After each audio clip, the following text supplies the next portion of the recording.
In the early 2000s, I was invited to Elton John's white tie and tiara ball, Windsor, formal dress, chauffeur-driven.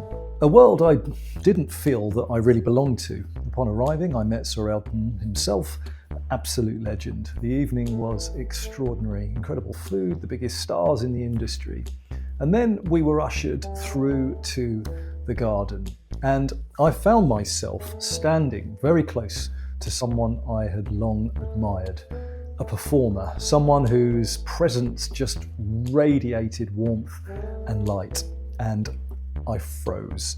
Not because she was intimidating, because every thought in my mind was about what I didn't want. Don't look like an idiot. Don't seem desperate. Don't say something embarrassing. Notice what's completely absent from that.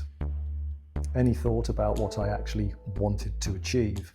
A simple introduction, a brief, genuine conversation, a moment of human connection that required nothing more than the courage just to say hello. Later, there was music. She was nearby. A few glances, a few smiles, and again I froze. I went back to my table, resolved that the next time I'd do it. I spent 45 minutes preparing myself. Then I went to find her and watched her leave, walking out alone with her driver. I watched her go. I've told you about the CD in my pocket at the Majetski Stadium, about the audition I blew. This story is different. Not a career opportunity, it's just a moment, a human connection possibility, and it's real, and fear won 3 times. Here's what I need you to understand. The discomfort I felt in each of those moments was temporary, minutes, maybe hours, but the regret has lasted years. And that's exactly why I've shared these stories throughout this series. Not for sympathy, not even for understanding, but for motivation. Because when your moments arrive, and they will, I want you to feel the weight of my regret loud enough so you choose differently. Take a risk is the final element of Impact Powerhouse, and it's last for a very specific reason. Bold, vulnerable, authentic communication only works when the other 5 elements are in place. Without intention, bold is just impulsive. Without mindset, you're too reactive to read the moment. Without preparation, you can't back it up. Without awareness, you can't tell if it's landing. Without content, you have the courage, but not the substance. Put all 6 together, and take a risk isn't reckless. It's inevitable. The person who does the work creates the conditions where courage is simply the next natural step. July 2012, Wimbledon. Andy Murray has just lost to Federer in the final. Carrying the hopes of a nation, the weight of 77 years of British tennis history, he stood for the trophy ceremony.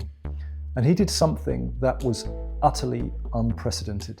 This intensely private, stoic competitor, this man who protected his emotions like they were classified information, began to cry. Not just a few tears, genuine, visible, heartbreaking sobs, broadcast to millions.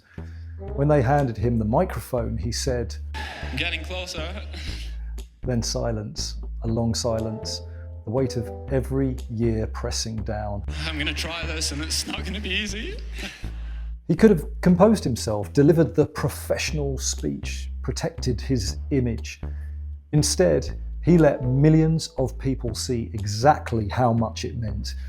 The risk was enormous. He could have been seen as weak, as someone who couldn't handle pressure. Instead, an entire nation fell in love with him. A year later, he won Wimbledon, the first British men's singles champion in 77 years.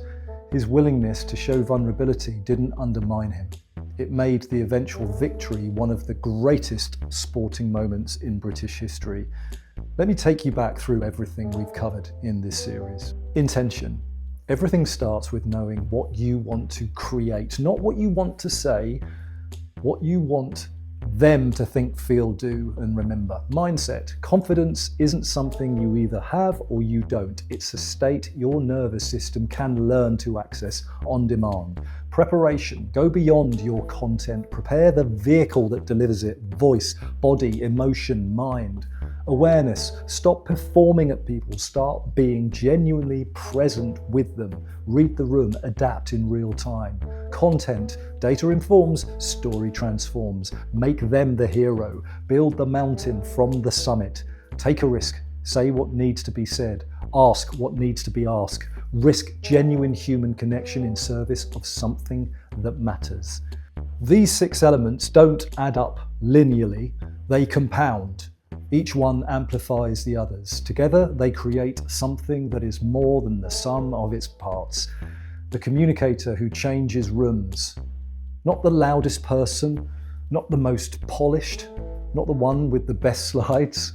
The one who walks in knowing what they want to create, who shows up grounded and ready, who is genuinely present with the people in front of them, who tells stories that make people feel something, and who has the courage to say the true thing instead of the safe thing.